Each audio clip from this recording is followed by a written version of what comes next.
заключаются договора.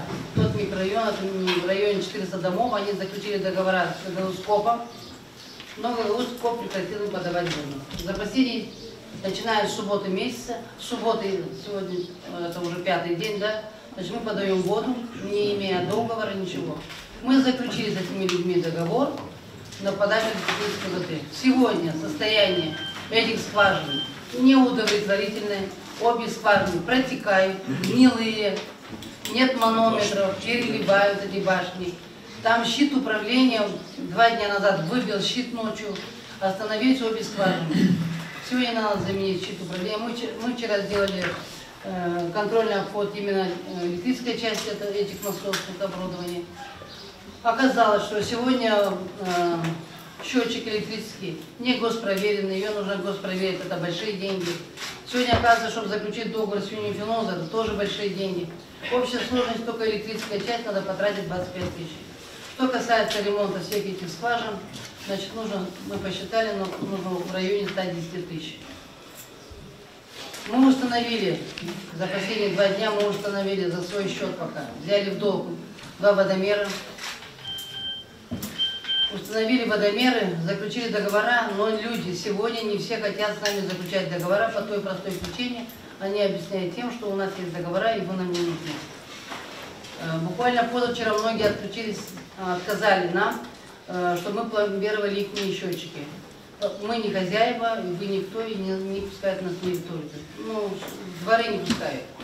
Что касается трассы, значит, я одно не понимаю. Мы берем скважины, но мы не имеем трассу. Мы куда ее будем подавать?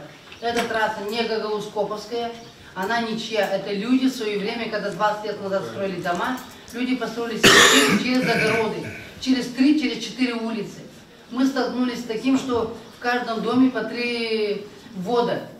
Если хозяин с Пушкина, с Шевченко закрывает кран, то вода доходит только до середины улицы, а это 370 метров каждой улицы, а их 17 улиц. Она доходит до середины улицы, нижняя часть воду не имеет. До Крупской вода не доходит. А если закрывает середина улицы, то имеет нижняя часть, верхняя не имеет. И у каждого 3 ввода и ждет. Если подадут с этой стороны, я отсюда буду брать воду, если подадут с той стороны, я буду иметь отсюда воду. У всех водомеров нет.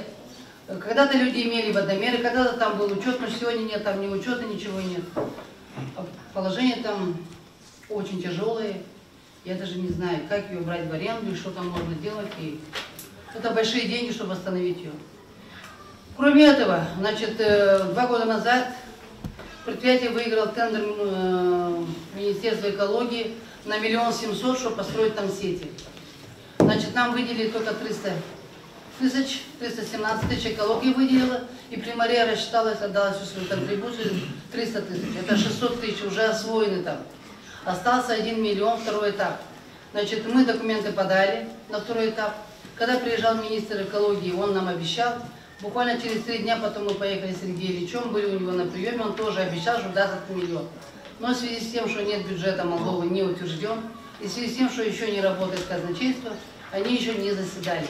Они заседали последний раз в октябре прошлого года, когда выделили 2 миллиона на микрорайон, не на микрорайон, а на очистные сооружения, который выиграл проект Примария. Вот такая сегодня там обстановка. Воды не хватает. И не последнее. Что самое? Значит, вчера мы получили бумагу от Макара Макарыча. Он пишет, Санкидов. Значит, он пишет, на одной скважине вода не соответствует. Очень большая норма аммиака, железа. Вода не подлежит, не питьевая. Он пишет, для проведения всех этих, чтобы дойти до нормы, нужно установить срочно фильтра. Для питьевой воды? Для питьевой воды, да. А 2-я скважина хорошая, но они запараллелены. Там не течет, что с одной скважины подаем воду только питьевую, а с другой только техническую. Они запараллелены, идет и хорошая вода, и техническая вода.